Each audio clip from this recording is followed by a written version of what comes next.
Come gather round the campfire and hear our ghostly tales of chilling terrors, darkest woes, and anything that goes bump in the night. So cuddle up with your best friend or dare it alone. The darkness is closing in and spirits are calling your name.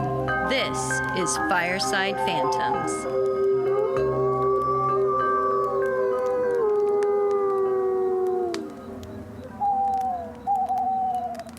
Today, I'm going to discuss one of the most highly documented hauntings in America. Wow. The Lindley Street house in Bridgeport, Connecticut.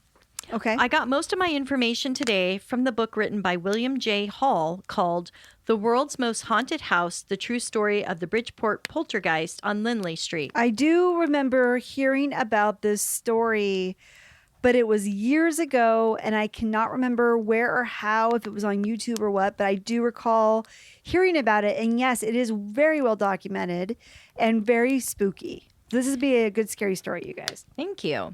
Yeah, the book itself, though, I'll preface this by saying it's not a scary read. And it's a bit disappointing. The book that you presented on, you were very excited about. Yeah. I'd say from an entertainment standpoint, don't go into this thinking it's a Stephen King novel that you're going to be like, oh, I love this, and it's a page turner. Right. But it is a very thorough documentation of exactly what this author said happened, almost giving you a play-by-play moment to moment from 72 eyewitness accounts, which took place from 1971 peaking at 1974 and even drawing the attention of Ed and Lorraine Warren. Yay! The famous ghost hunters who were known for other paranormal investigations and famous hauntings. They're awesome. Yeah. So I'm going to start with a little background on the family. The Goodin family, Laura and Gerard, known as Jerry, lived at 966 Lindley Street in Bridgeport, Connecticut. Is it a B&B now? No, and I can give their address away because I think it's actually destroyed now. It might still be in existence, but they're not living there anymore. So you can bug the new owners. Okay. And if you add up the numbers, you get 21, Holly, which is the world card in tarot, which is great for manifesting. Okay. And then if you reduce that for numerology, you get number 3. And if you're like a creative artist, the 3 energy of the home would really be a good thing for you. But really, a house number that adds up to 3 is not suitable for people who like to stay independent, such as people who prefer peace and quiet should not prefer this home because it's going to be filled with nonstop social activity. And by activity, it could even mean otherworldly activity. The issues seem to have started in the house soon after they adopted their daughter, Marcia, and it's spelled Marcia, so it could have been pronounced Marcia or Marcia, but for this episode, I'm going to say Marcia. Okay. They had lived in the home for 8 years before the paranormal events started. Laura and Gerard Goodin had lost their own child, a boy who had cerebral palsy and died to complications from catching an illness, along with a very high fever. That's sad. It is. Laura's favorite saying was, a home without a child is not a home. So they were crushed and they were soon desperate to become parents again. The house itself was a tiny bungalow in a middle to lower income neighborhood built in 1923. Some say that Marcia had a very odd personality, unusually shy with very overprotective parents. Jerry Goodwin was a practical, down-to-earth father who spent a few years in the Air Force and settled down for a career as a maintenance worker for a local manufacturing of electrical equipment. He was described as a hard worker and dedicated family man. Originally, when he was young, he wanted to become a priest, but as he got older, became less religious and decided he would instead prefer a domestic life. Laura, his wife, was a Bohemian and Cherokee Indian and grew up as an only child. People who knew her described Laura as lacking social skills, having very few friends when she was young, but having a high-strung, energetic, and humorous personality. Jerry and Laura Goodin soon found that Laura was unable to have any more children after the loss of her son, and sought help through an adoption agency for a possible match for them. That's sad. Yeah. They got word, though, pretty quickly that a 4-year-old little girl was available for adopting. And so they immediately drove up to Canada to see her. Was her name Carol Ann? No.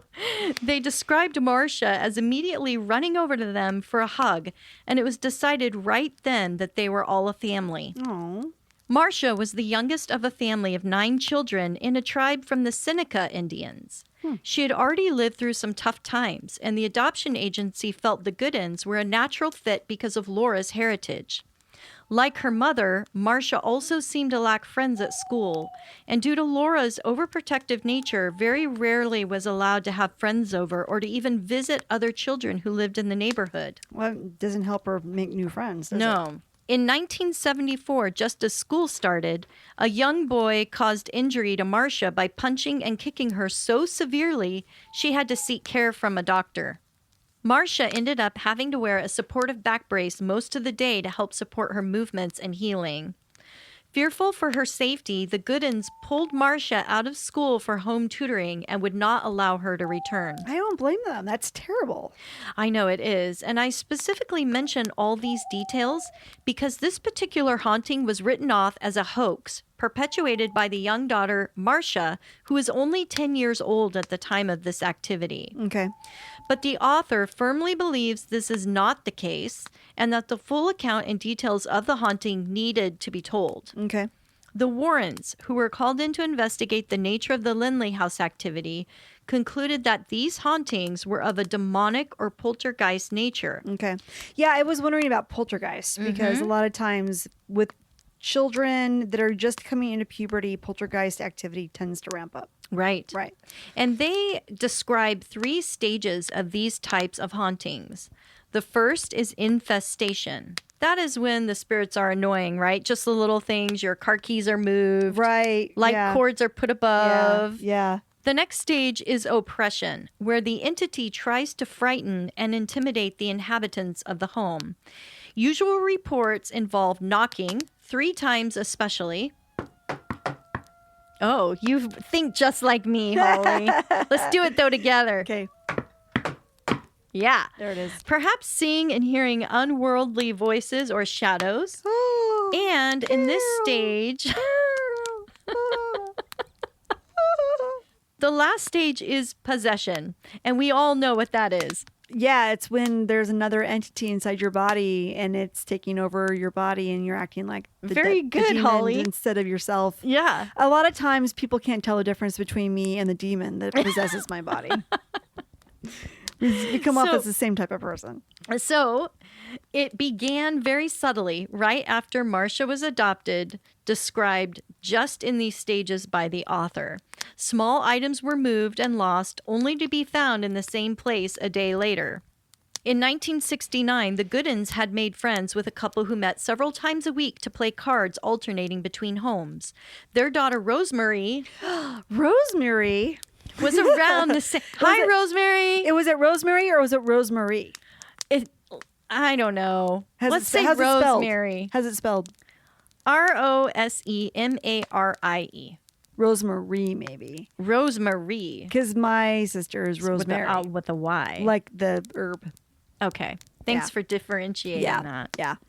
So do you know if Marcia is spelled Marcia as Marcia or Marcia? Is a way to spell Marcia. That is one way to spell it. So I think going with pronouncing it Marcia is a good idea. Oh, Marcia. It's always about Marcia. It is Marcia always wants. about Marcia. Poor Jan. Yeah. Their daughter Rosemary was around the same age as Marcia, and they would often sit quietly on opposite ends of the couch listening to their parents' conversations. That sounds so fun. Boring. Strange children. Let's go play Barbies right now. On one occasion, Rosemary felt the end of the couch where she was sitting starting to rise and then slowly float back to the floor. Well, that's cool. Yeah, very cool. Rosemary, when interviewed later, described it saying that Marcia at the time was sitting there, hands in her lap, giving her a nervous, knowing smile. Yep, just like that. Rosemary said that sometimes Marcia would act like her collection of teddy bears were talking back to her. And Rosemary said it was all very realistic. I thought That didn't happen to you as a kid? Your teddy bears didn't talk back to you? Yeah, when I played tea with my Yeah, dolls and Of course everything, they- I they're would great always conversationalists. have them. Yeah, you Yeah. could talk about anything with them. That's how all great ventriloquists are born, doing tea time with That's their right. animals. That's right. On one occasion, she found Marcia sitting on her bedroom floor, rocking back and forth and speaking in a very strange language. When Rosemary inquired what she was doing, Marcia said she was speaking to her grandfather, who was the chief on the Indian reservation she was from, Wow. and that he was very upset she was taken away from her natural family and adopted. Anytime she wanted to speak to him, she could just sit in this pose and could communicate. Okay. So the Goodins apparently were never aware that Marcia had this special ability or connection with her grandfather. So just keep that in mind. She didn't tell them that. She did not. Okay. There were over 50 police reports filed in regards to paranormal activity around this home and over 200 witness reports. That's pretty good. Yes, the first came in the year 1972 and were complaints of noise coming down on their roof. And it wasn't Santa Claus. That's how the Bell Witch started. The noises on the roof. Yeah. Yes, it only happened at night at this time. And Yeah. Jerry said it sounded like the house was being stoned. Yes. Yes. The stones then started having a pattern and would occur all hours of the day and night. Okay.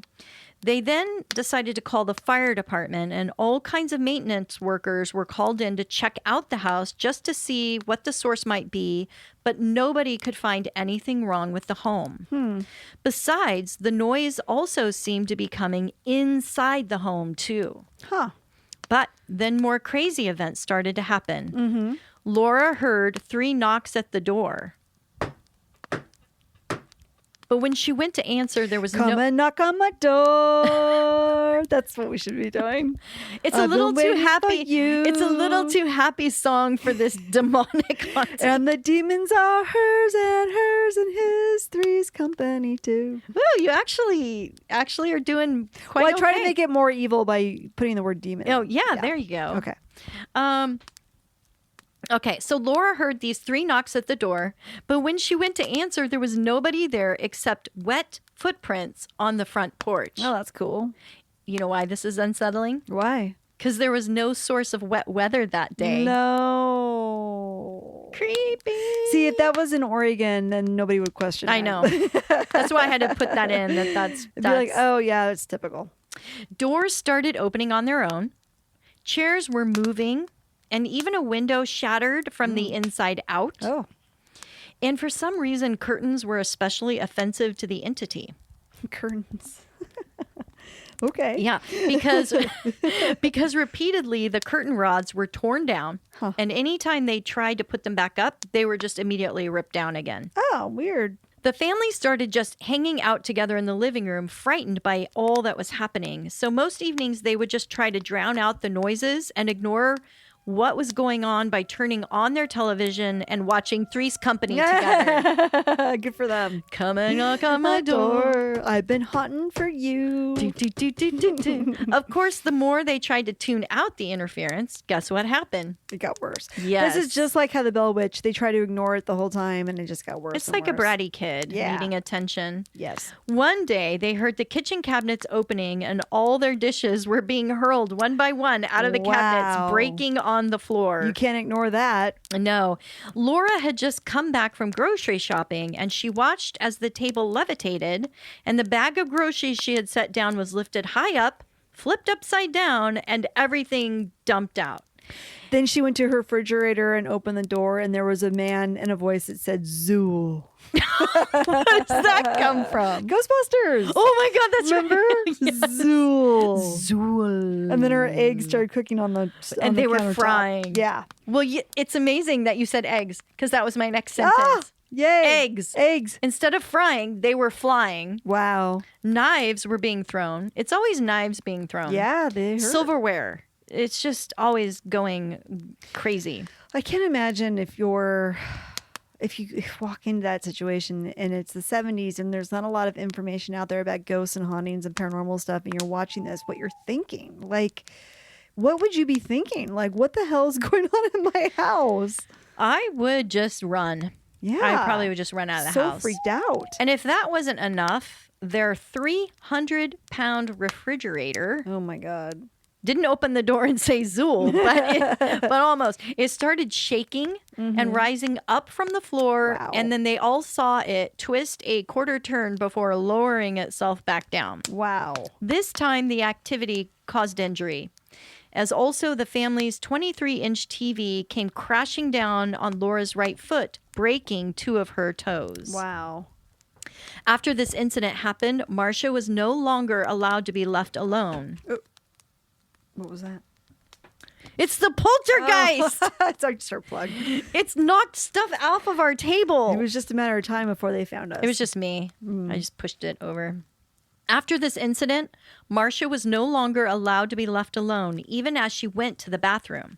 You know, they were fearful that something would happen, so the door would be left open so that one of the parents would be able to help her quickly if she shouted for them. And she's 10? Yes. Okay. Jerry soon began calling the police anytime these crazy events happened. And this poltergeist activity was witnessed firsthand by many, many police officers, neighbors, firefighters, and other first responders. Yeah, I remember that. Yeah. Soon the media got wind of the activity, and there were crowds of people gathering around the home trying to see firsthand all the phenomenon. Yeah. So that's where all these police reports came, because they kept calling. One neighbor at the time said they all saw the family's cement swan planters outside turn on the porch and start uttering these strange noises. That's so creepy. It got so bad that the police had to set up barricades to keep people from coming up into the home. That's that house energy. Yeah, yeah. But that didn't stop the crowds from coming. It was like a Woodstock festival, seriously. For the paranormal. Yes. There were mile-long cars, you know, cruising along in line for hours just to catch a glimpse of the house. Huh. Even food vendors started selling drinks and refreshments to those who were camping out in front of the home. I wonder if the Amityville Horror House experienced You're jumping that ahead. stuff. You're jumping ahead. I'm sorry. That's okay. The crowd was said, according to newspaper reports at the time, to have grown in size from 2,000 to 10,000 people. Wow. Man. I would like to mention here that the movie The Exorcist had just been released in theaters. So everyone was super excited by anything that could resemble a real live demonic haunting. Everyone was super excited about just really having a real live demonic haunting. And Jerry seemed to be the most affected by all these events. He could almost predict when this paranormal activity would occur. Okay. He said he would feel a heaviness in his chest and smell intense sulfur and ozone in the atmosphere. Yep. We know about sulfur. Yeah. He was desperate to protect his family and was at his wit's end as to how to help. Yeah. So they say when you smell that sulfur smell, that is a sign of demonic entities. Is that why sulfur is associated with Satan? Maybe. Or hellfire, brimstone, Yeah. Dante's Inferno, descriptions of what hell was like. He was desperate to protect his family and was at his wit's end as how to help. He even went so far as to tie cords around all the furniture, fastening them to the walls, and even at Christmas time, put the Christmas tree in a bucket of cement to ensure it would not be disturbed. Jeez. Wow. Oh, but it still was. I bet. And how did that poor tree get any water? Oh, I know. Yeah. Hey, that's a good Yeah. question. Poor tree. On one occasion, while the family was playing Monopoly, Jerry thought he could see 4 figures in a smoky yellow haze gathering in the hall. It was strange because he also started to speak a Gregorian chant, and he was said to have recited the entire Catholic Mass in Latin. And he doesn't know the Catholic Mass and he doesn't know Latin. Well, as an altar boy, he said he learned the responses that the Okay. congregation had and like what the altar boys had. Yeah. But he had never memorized the entire Mass, much less in Latin. Okay. And Paul Eno, a student of the priesthood who was also helping out the family at this time, he was present that night and he also witnessed Jerry's vision. Okay. He said the figures had substance and described it as a bird-like bony structure. Isn't that weird? That is weird. Actually having 3-dimensional feel. Huh. So One they're of the- being haunted by bird entities. Yeah. Huh. One of the entities went around him in the hall and went straight for Marcia. picked the little girl up and threw her across the room. Hey. It was at this time Paul Eno decided to call back Ed and Lorraine Warren, and also this time asked Father William Charbonneau to help.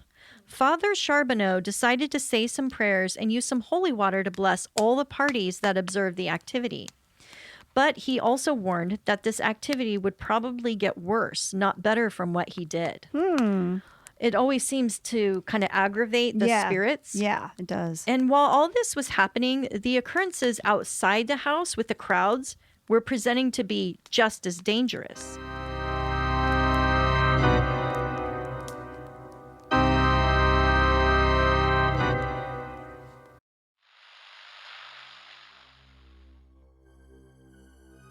On a dark night, you make a wrong turn on the highway and find yourself alone on a country road.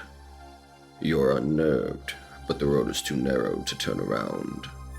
As your tires crunch over the gravel, you turn the radio up to calm your nerves, and all you find is static. As you reach the end of the dial, you stumble upon a show you, nor almost anyone, has ever heard. Congratulations, you've stumbled upon the Lost Signal, a midnight sanctuary of terrifying audio plays to chill and fulfill. Find us on Spotify, iTunes, or wherever you get your podcasts. The police arrested 2 young men who were seen trying to set the home on fire in an attempt, they said, to burn away the evils that lived there. They were just helping them out. The family was inside when they did this? Yeah. Oh, God. Also, the amount of people and traffic was a terrible strain on the community and of other neighbors. They were just all exhausted. The police force was just strained because they had to keep vigilant crowd control at all hours of the day and night. So can you imagine this small little town? No. They strongly encouraged the family to not call them anymore or involve them. They said they could not help with their issues and felt it was just their daughter who was behind all these events. Oh, wow. They based all of this on one officer's report that daughter Marcia was seen a couple of times attempting to push a table away or tip back the recliner in the living room with her foot. When they questioned her, she said she was just trying to see if the demon would do anything. Upon further pressure, she then confessed, saying, yes, it was she making all the strange noises. But the Warrens were not convinced at all. And of course, neither were her parents. Yeah. It was their opinion she was enjoying the attention and the social interaction with the visitors. But no 10-year-old girl can move a 300-pound refrigerator That's true. or throw herself across a room and also make demonic apparitions that many people saw. Right. However, it was the very excuse the police needed to justify their shutting down the investigation. Yeah. They thought they were doing it for the benefit of the family by having all that outside attention finally come to an end. But it was actually the worst thing that could happen for the family and the Warrens. Because when the media caught wind of the police officer's report saying Marcia had confessed, the family was completely shunned. And even the Warrens were ridiculed with outlandish claims. Wow. Some rumors spread saying that Ed Warren had given Marcia candy laced with LSD. Oh, jeez. Wow. Someone else reported that Ed Warren used witchcraft and it caused the whole family to hallucinate. Wow. So they were just completely victims of the public demonization opinions of what's going on there.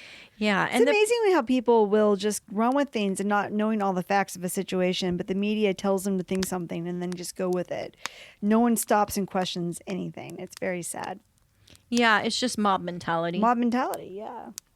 The parents, though, and many of the witnesses knew that much of the activity had occurred when Marcia wasn't even in the same room or house at time of these events.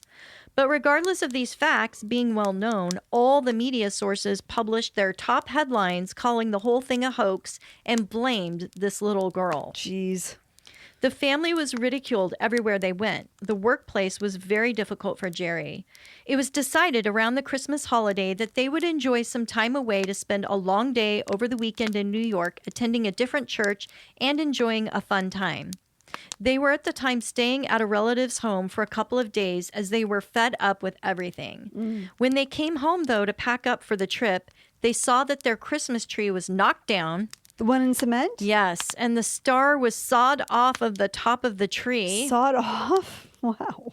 The Christmas ornaments were all removed and laying in a neat little pile on the floor, and the only thing left was the lights. Huh. So the spirit was actually trying to help by dedecorating their Christmas tree. I think he was just having fun. Like, hey, they decorated the tree without me. Yeah. Forget that. Yeah. Screw these guys. And, you know, obviously he didn't want the star on top of the tree. No. He's got something like Krampus he's going to put up there. Krampus. Or a bird ornament. Something hideous. A bird's nest. A skull. Skull and A crossbones skull. at the top of the tree. Yeah, he just wanted to do it himself. you Nice. know. He's like, we're all going to decorate it together or none of us are going to decorate the tree. Right. Damn it. I just thought that was a really interesting part of the haunting. Yeah. The book also compiles some of the police and eyewitness reports. And I think one of the craziest things I read, Holly, was that the family's cat, Sam, was witnessed by Ed Warren to be singing Jingle Bells. That's awesome. I wish they had video footage of that. I know, that would have been so awesome. Be a And there, big hit on YouTube. yeah, and there was a written police report of the cat who said to one officer, "How's your brother Bill doing?" and the officer... And the officer is like, no, it's the little girl doing all of No, this. yeah, and the officer looked down and replied, "My brother's dead." The cat then scowled, "I know," swearing repeatedly at the officer and then running off. Oh my God. Isn't that amazing? That's amazing. Some of these accounts are just so compelling. You're just like, I can't believe like they're writing this down and this actually happened. Talking cats. How's your brother Bill? Who said that? Yeah. I did. Meow. Meow, meow. That was the best part for me, was the Yeah, talking cat. That's cool. The author said he interviewed neighbors who gave accounts of 3 additional homes on that street who also experienced incidents after the paranormal activity died down from the Goodins' home. How? So, So the whole street's kind of fucked up. right. The Psychical Research Foundation and a representative, Boyce Beatty of the American Society of Psychical Research, also interviewed the Goodwin family, hoping to understand more about poltergeist activity. He believed the Goodins had experienced everything they had shared and were telling the truth. One theory he gave was that there was a large amount of psychokinetic energy built up between the mother and the daughter. Oh. And this was because of the unhappiness and codependent, suffocating relationship the mother had of protecting Marcia. So, Marcia's energy go of ahead. her feeling trapped was manifesting as poltergeist activity. okay. Kind of like Interesting. what you were talking about. I was going to say, I was almost expecting you to say, maybe you will say, that they both have psychic ability and that that's bouncing off of each other. Well, I hadn't thought of that. What I had thought of is they didn't really talk about her connection with the chief Uh-huh. and her ability to communicate in a different language. Yeah. So I kind of wonder if a spirit wasn't connecting between her, using her in some way, and she kind of knew what was going on, but didn't really have Using Marcia, control you over mean? it. Yeah. Yeah. As a medium Mm-hmm. or Yeah. an instrument.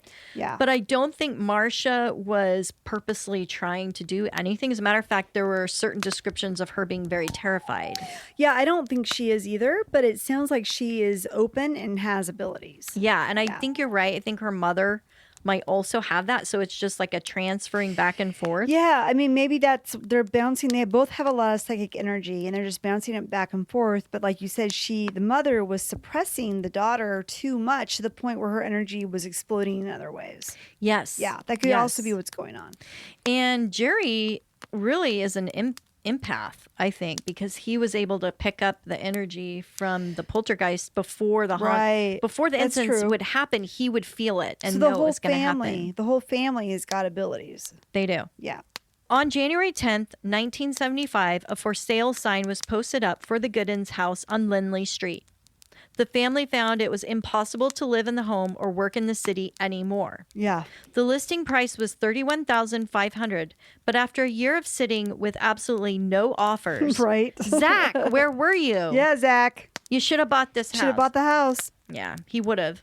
He totally would have. So with no offers, they decided the home was never going to sell. They hoped to give the home a new look by painting it a fresh white color and removing the 2 swan planters that identified their house from the porch. Marcia was put back into a private school at the suggestion of several people who thought it would be good to return to some sort of a normal life for her. Mm-hmm. The Goodins also hired an attorney to put a stop to any more negative publicity. Oh, that's a good idea. Yep. And they also requested an unlisted phone number. Mm-hmm. And since these were the days where people didn't spy on you, no, I'm kidding. Yeah, before the Patriot Act was Before, passed. they actually would think their unlisted phone number could get them off the grid. But they still got calls from salesmen around dinner time. And they don't know how it happened. So the owls were flying through and delivering their mail. They also requested an unlisted phone number, and their lawyers sent a letter to the Warrens demanding they stop all lectures or talks that involve the Goodins and their home. And that's why you don't see much of this anymore. It's kind of been buried. Right. The story has been buried. Right. But even after all this effort, this also backfired because when they made the changes, that also made the top news. And it was again in the spotlight when newspapers, love the media, published the photo of the home's new look on the front page. Because they're trying to change the look so it's easier to sell. And the media comes along and goes, oh no, look it's what they're the doing. same house, but look what they did. It's terrible. After a while, though, without any new investigations being filed or reports, the country's attention started dwindling away and shifted to a new haunting with a book release in 1977. Wonder what that was. Can you tell us what that is? It was of a very ominous haunting and murder. Did it take place in Long Island, New York? I think you might be hot to uncovering what this story is all about. Could it be Amber, Amityville? Yes, Holly. It was the Amityville Horror. Yay! So because of the Amityville Horror, they were finally able to get some peace. Oh, good, because that took everyone's attention away. It took everybody's attention away. Yeah. They were now on to a more famous, awesome, new thing to be curious about. Right, cool. So it is unknown if the activity ever truly stopped in the Lindley home because, like I said, this whole story was buried. They decided not to talk about it with anyone. Yeah. They declined any further interviews from anybody inquiring. It Smart. was said that Laura Goodin died in a fatal car crash at the age of 68. Oh, that's sad. What's interesting is there was no mention in the obituary about their daughter, Marcia. 4 years later, Jerry also passed of natural causes, and again, his obituary mentioned his being survived by his 2 brothers and other nieces and nephews, but no mention of Marcia. Interesting.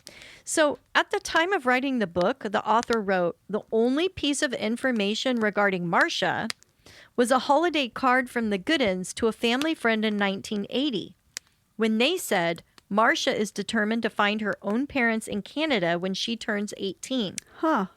After the published book was released, a letter was sent in by a reader saying they had information on a deceased person of interest named Marcia, Marsha, Goodin, Godin, Okay. aged 51, which would be the exact age she would have been. Yeah. And it was further researched and found that Marcia did go to Canada, but later returned to America from her trip north to seek her parents.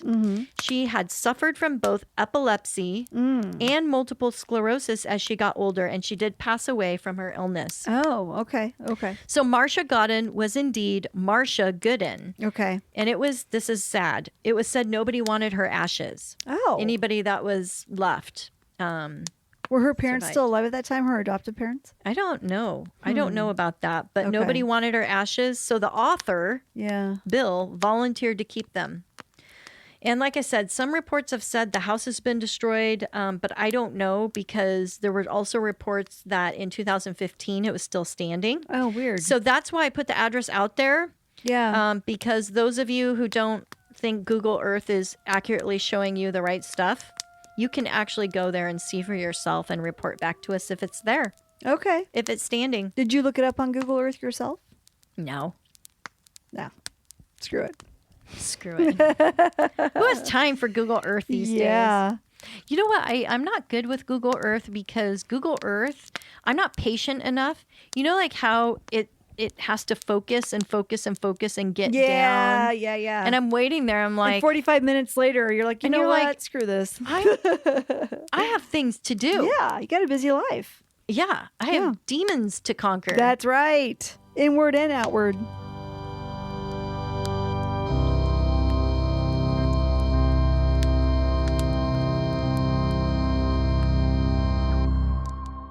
Okay. So, are you bored? No. Oh. No, I'm not. I'm just pulling a hair out of my ass. Oh, God. There you go. Cut that, Josh. She's got hair in her ass. As the flames die down, do remain undaunted. Though all hitchhikers are ghosts, And all dolls are definitely haunted. hey guys, be sure to follow us on Instagram. Our handle is @FiresidePhantoms. If you have a spooky story you would like to share with us, send it to firesidephantoms@gmail.com and you may hear it on a future episode.